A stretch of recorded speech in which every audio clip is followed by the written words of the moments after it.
धनतेरस दिवाली का एक अहम पर्व है जिसमें विशेष रूप से धन, सुख, समृद्धि और अच्छे स्वास्थ्य की कामना के लिए पूजा की जाती है। यह पर्व विशेषकर भगवान धन्वंतरी और माता लक्ष्मी को समर्पित है। इस पवित्र दिन की पूजा और इससे जुड़ी कथाएं भारतीय संस्कृति में विशेष स्थान रखती हैं।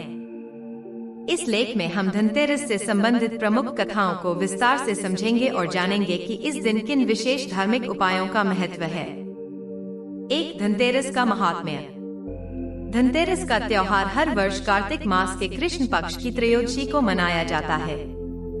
माना जाता है कि इसी दिन समुद्र मंथन के दौरान भगवान धन्वंतरी अमृत कलश लेकर प्रकट हुए थे। यह अमृत कलश संजीवनी का प्रतीक माना गया, जो न केवल देवताओं बल्कि सभी प्राणियों को अमृत प्रदान कर सकता था। धनतेरस के दिन भगवान धन्वंतरी की पूजा स्वास्थ्य, समृद्धि और सुख शांति की कामना के लिए की जाती है।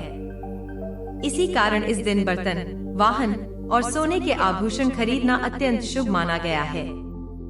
यह धारणा है कि धनतेरस पर की गई खरीदारी में 13 गुना वृद्धि होती है और परिवार में सौभाग्य आता है। 2, समुद्र मंथन और धन्वंतरी की कथा। समुद्र मंथन एक ऐसा दिव्य आयोजन था जिसमें देवताओं और असुरों ने मिलकर सागर का मंथन किया था। देवताओं और असुरों के बीच किए गए इस मंथन का उद्देश्य अमृत प्राप्त करना था, जिससे देवता और असुर अमर हो सकें। समुद्र मंथन के दौरान सबसे पहले विष का प्रकट होना हुआ, जिसे भगवान शिव ने अपने कंठ में धारण कर लिया और वे नीलकंठ कहलाए। इसके बाद क्रमशः कामधेनु गाय, उच्चैश्रवा नामक घोड़ा, कौस्तुभ मणि, कल्पवृक्ष, अप्सरा रंभा और अंततः देवी लक्ष्मी प्रकट हुई। अंत में भगवान धन्वंतरी अपने हाथों में अमृत से भरा स्वर्ण कलश लेकर प्रकट हुए।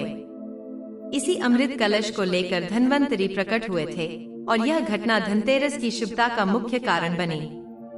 तब से कार्तिक मास की त्रयोदशी के दिन को धनतेरस के रूप में मनाया जाता है और इस दिन बर्तन और धातु की वस्तुएं खरीदने की परंपरा शुरू हुई।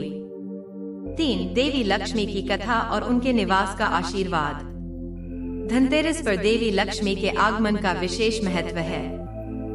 एक कथा के अनुसार देवी लक्ष्मी और भगवान विष्णु पृथ्वी पर विचरण करने आए।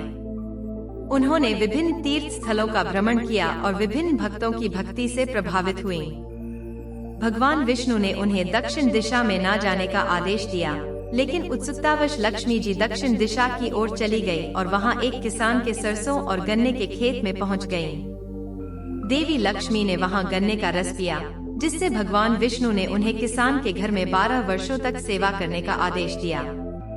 12 वर्षों तक देवी लक्ष्मी ने किसान और उसकी पत्नी के घर में रहकर उनकी सेवा की।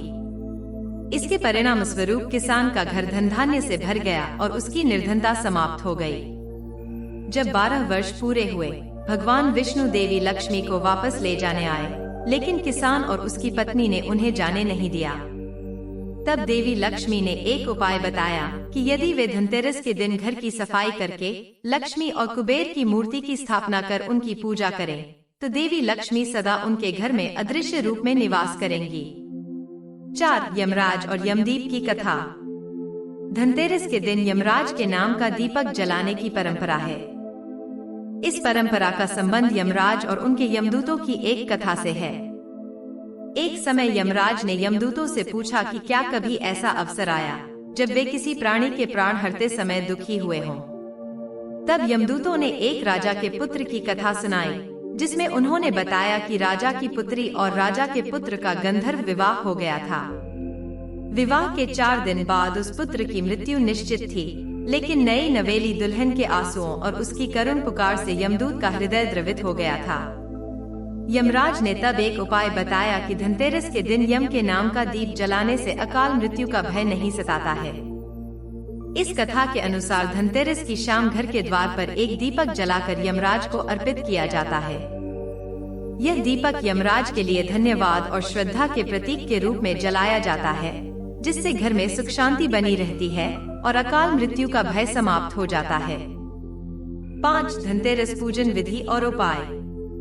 धनतेरस पर विधि पूर्वक पूजन करने से माता लक्ष्मी और भगवान धन्वंतरी की कृपा प्राप्त होती है। इस दिन पूजा के लिए घर की साफ सफाई विशेष रूप से की जाती है और पूजा के लिए लक्ष्मी, कुबेर, और धन्वंतरि के चित्र की स्थापना की जाती है। पूजन के मुख्य चरण इस प्रकार हैं।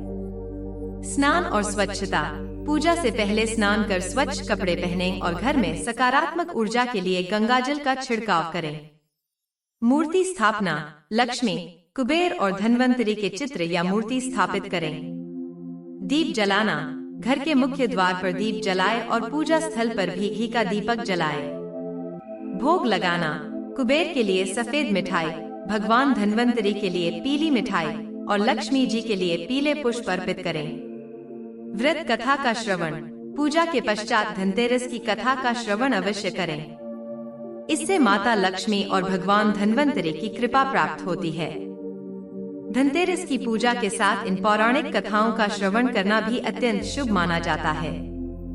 इन कथाओं को सुनने से मनोबल में वृद्धि होती है और जीवन में धन धान्य की प्राप्ति होती है।